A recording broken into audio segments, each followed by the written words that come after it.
Hold the picture up, Craig. Here it is. That's how we'll start.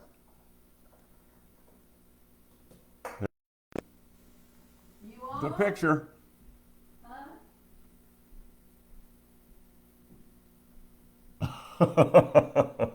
1951, that picture was made. 1951, that picture. A little bit after the first of the year. Jane's used to seeing it. It's here in the kitchen, which is yes, which is where you are. Could put a whole block in your mouth. Sit there going, Don't tell people that, Jane. They'll think I have a big mouth. You do. Welcome to Saturday Morning Live. Just a minute. Are you on? I'm on. Just a moment. Just a moment. Welcome to Saturday Morning Live, being brought to you by Walnetto Arts and Entertainment, where imagination takes us to the moon and back every single day. And we don't have to land anything on it either. Or have it tip over. That's right. You ought to have your whole camera just tip. I might have known Maria Judy Swicegood would be the first person that would show up on my computer. In this, you got to admit, Maria, you've been here since day one. This is so much better than my phone mounted on the table, and it's all made possible by my brother, a grant from my brother in Libby, Montana. Let's hear it for Phil. Which is, that's right, let's hear from my brother Phil. Libby, Montana, which is a satellite office of Little Rock, Arkansas, in the Heights. Walnetto is expanding. That's the Walnetto, there you go. Hey, Gay, it's good to have you here. Susan Boatman joining us. Thank you, Alicia Judy Brown. We got two Chudys, Chudy, joining us here on Saturday Morning Live. And this picture got a lot of comment this week, or actually last night. And I can understand why, because it was 73 and a half years ago this picture was made. And I got a lot of great comments. My favorite comment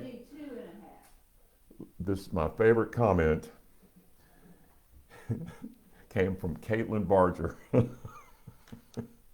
Caitlin Barger is a former co-worker at THV11, and she said in her comment, Craig, maybe one day you'll grow into that mouth. I think that day is today. I really do. I think this is the day. So welcome. In case you've never seen this show, we talk about life. We try to spin things in a positive manner.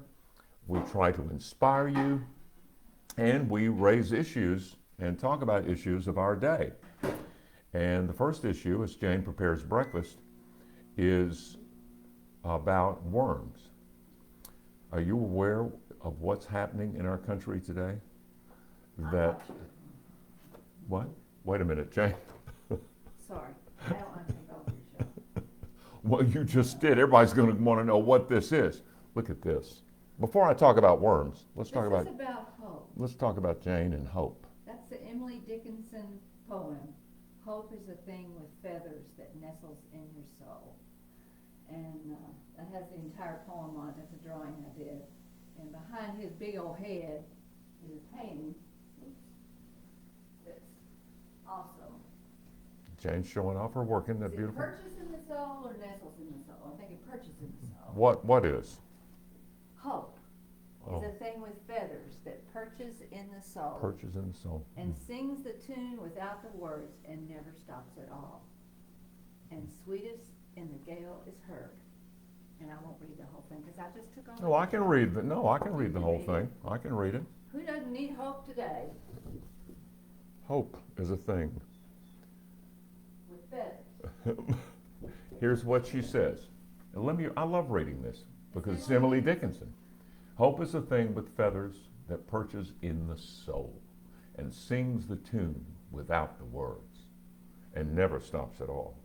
And sweetest in the gale is heard, and sore must be the storm that could have bashed the little bird that kept so many warm. Isn't that beautiful? Emily Dickinson. Heard it in the chilliest land and on the strangest sea, yet never in extremity it asked a crumb of me. Emily Dickinson. Ooh, look at that.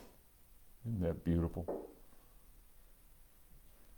And Karen LaRue Jane says, good morning, Jane. Oh my, that is beautiful. Karen, I wholeheartedly agree.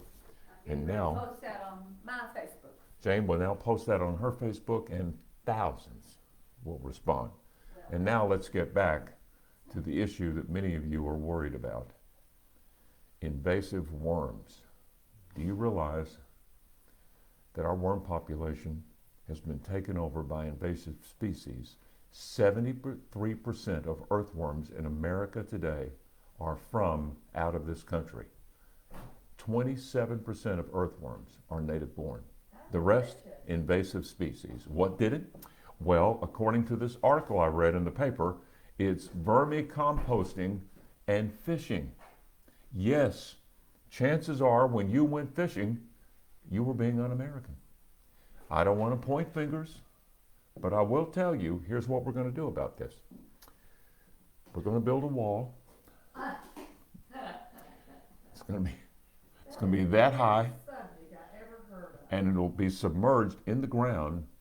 So if the worms try to go under the wall and dig under it, they'll be blocked. That way we'll have American-born earthworms. And you know whether or not you're using an American-born earthworm. If the bass don't bite, you've got an invasive species. That's my theory. That was not in the article, but I'm sticking with it. So no more of this, the worms go in, the worms go out. No, the worms stay out. So there. Glad we could address this. Yeah, I agree with you. I should run for president. Jane just said I'm old enough. 73, I'm just 5 years away from running. That brings us now, Craig said, changing the subject, looking to inspire you. That brings us now to the picture of the week. Courtesy, this is my favorite picture of the entire week, courtesy of the Arkansas Democrat Gazette and their Fort Smith office. And the woman's name I'm about to show you is Keisha Hogue. She was a case manager for Roy Snellgrove, a veteran who passed away, and Keisha, as his caregiver, was aware that he had no family, there were no really close friends that would attend his funeral. She reached out to the VFW hut to see if maybe there was a veterans organization that would show up at Roy Snellgrove's funeral, because she was afraid he would not be honored sufficiently. Who shows up? None other than the Serving and Defending America Motorcycle Club in Van Buren.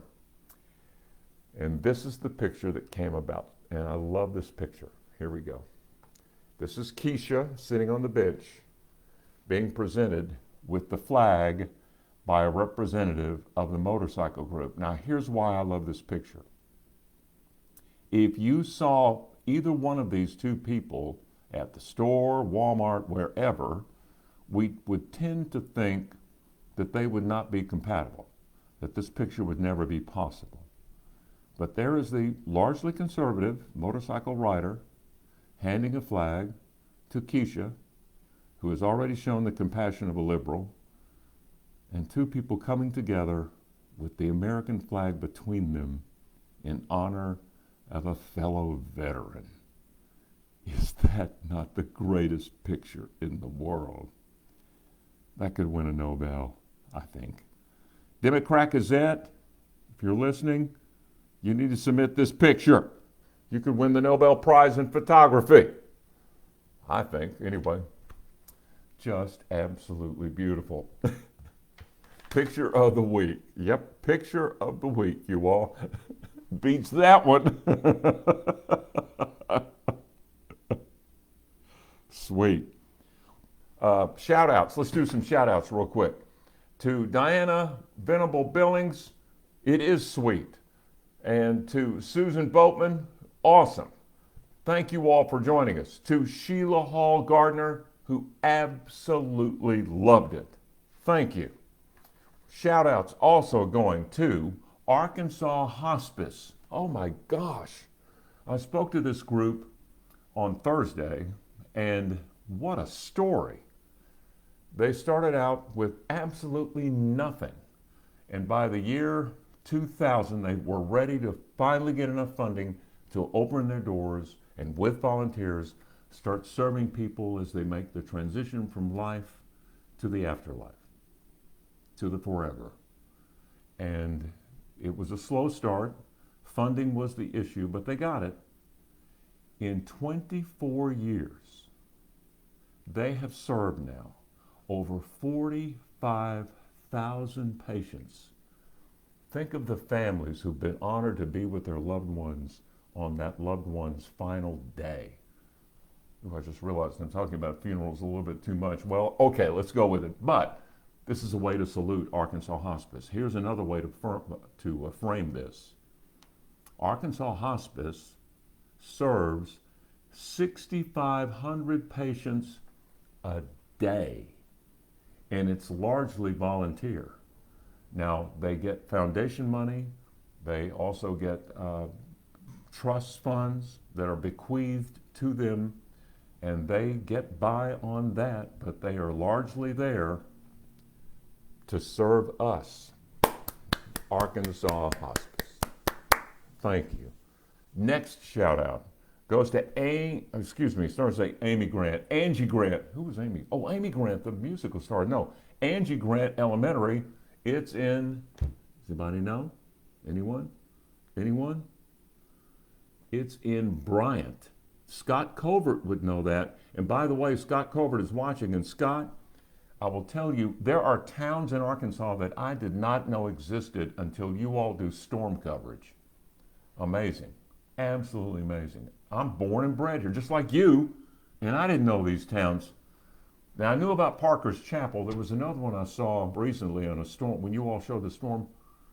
I can't remember where it was. I'm going, we have one of those? I should have written it down. Anyway, Scott, good to have you aboard. Anyway, Angie Grant Elementary, it's Read Across America Week, coming to your place on Monday. Love getting back into the schools, and we're going to be reading a book that's nominated for a Diamond Book Award. There are 10 of them this year. Kids have to read at least 3 of them. Kids in kindergarten through 4th or 3rd grade, K through 3, have to read at least 3 to vote on their favorite of the 10 nominees. So I'm going to read 1, maybe 2. I don't know. We'll see. Depends on whether or not they pay me another $1,000. I'm just kidding. No, I'm kidding. It was a joke. Okay. Next picture. Let's see. Oh, for those of you, Scott, in case you didn't know, here is the goal of this show. Here's what we're going to do. We're going to start off small, like we're doing, from my kitchen table with the camera my brother sent from Libby, Montana. It's going to be slow going. Some days we'll have more viewers, some days fewer. Nonetheless, we continue. The show grows, and then we move it to YouTube live and Instagram. And then slowly but surely we build the audience on YouTube and Instagram. And then I get the talk show I always wanted, which I dreamed of in this picture. That's what I was thinking of. The talk show I always wanted. Because I always wanted the Tonight Show, and now this is the very beginning. Everybody, Connie Castleberry, you can tell people when I'm hitting it big, making billions of dollars, you can say, hey, I was there on the ground floor when Craig O'Neill started in his kitchen. This is America. It can happen. Sure, a 73-year-old. Look, if a 78 and an 82 or 81 want to be president, which I don't understand. I'm 73, and why would they want to be president? Why would you want all those headaches? I just don't understand. I just want to go to a Cracker Barrel and sit on those rockers in the front and visit with people when they walk in, saying things like, "Hey, could you bring me a biscuit?" Why would they want that? Why would they want to run for president? Anyway, point being, this is it. You all, this is the start. So, you all are here. This is brilliant. And one day, you will be able to say, I was there. You're a witness to history being made. Which brings us to a guy named Jimmy Donaldson. Do you know who Jimmy Donaldson is? You ever heard of that name? Excuse me, I was just told Angie Grant is in Benton. I think I put it in Bryan. I just moved that school. Thank you. Connie Castleberry, I appreciate that. Because if I didn't know that, I'd never show, because I'd be driving around Bryant saying things like, man, can you believe how Bryant has expanded? Anyway, back to this. Do you know who Jimmy Donaldson is? Y'all ever hear of him? I got his picture. There's Jimmy. That's Jimmy Donaldson. You know who that is? I'm watching my comments. Anybody want to comment as a guess who that is? Anyone? Anyone? Karen LaRue, you want to try and guess? Marianne Williams? Anyone know this guy? Now that I brought up this being the ground floor of something great happening? This man, Jimmy Donaldson, is 25 years old. He's from California, and he loved to play sports when he was a teenager, but he got Crohn's disease, and so he had to drop out of sports. So what he did was, at the age of 13, he turned to YouTube. That's right, he started doing his own YouTube show. And what he would do on YouTube, stunts. And over the last 12 years, Jimmy Donaldson is now known on YouTube as Mr. Beast. He has the largest following of any YouTuber in the world. Millions and millions, primarily young people, follow him on YouTube. What does he do? He does stunts. And when he was 13, his first stunt was to stay on camera, YouTube Live, and start counting to 100,000, beginning with 1. And that's all he did. Counted to 100,000. And he got 100,000 viewers on YouTube, and that kicked it off. And now, my fellow Arkansans, he's worth millions of dollars. His posts are usually on Saturdays. He will average, get this, he will average per post over 60 million viewers. There isn't a network TV show, anything streaming, that comes close to that. Half of what this year's Super Bowl is, every Saturday when he does a post. I am after you, Mr. Beast. But it's all stunt related. Everything's about stunts. He once put, when he made all this money, he put a Maserati through a chipper, a wood chipper, the entire car. He had himself buried alive. But it all started with him counting 1 to 100,000 live on YouTube. I don't know how long that took him, at least a couple of days, don't you think? And people tune in. They want to see how the stunt turns out. They can't leave. It's addictive. But it just seems so desperate to me. So, I don't know. It just seems like you're trying too hard, Jimmy, to do those stunts. And get this, he spends 15-hour days shooting these things. He'll shoot, from what I read, 12,000 hours worth of video for a 25-minute post, because he's a young man of endurance. He's 25 years old. Mr. Beast, phenomenal. By the way, I read about him in Time magazine, because they've caught up to him too. But it just seems so desperate. it just seems so, oh, I don't know. What's the word I'm looking for? Just, yeah, I guess desperate would be it. Just out there, just trying too hard, young man. I don't think he's going to, when he's 30 years old, he's going to have to give that up. It's just, you just can't keep that up. All because of counting from 1 to 100,000. Which brings us back to Saturday Morning Live. I've gone 20 minutes now. This is all I do, and this is my 20-minute post, and I hope you've enjoyed it. And one day, I hope that it leads to a network talk show. Even at the age of 73, we can have a goal. So, I'm not going to be no Jimmy Donaldson, that's for sure. Mr. Beast. Mr. Beast. Thank you all for watching, and we'll be back next week, brought to you by Walnetto Arts and Entertainment, where imagination is almost as good as Mr. Beast. Wait, no, where imagination is the beast. Jimmy Donaldson, Mr. Beast. Come on, kids. Okay, that'll do it. I'll be back next week. In the meantime, Keep on hoping. keep on hoping, and in the meantime, 1, 2, 3, 4, 5, 6, 7, 8, 9, 10, 11. What if he made a different face for each number? 12.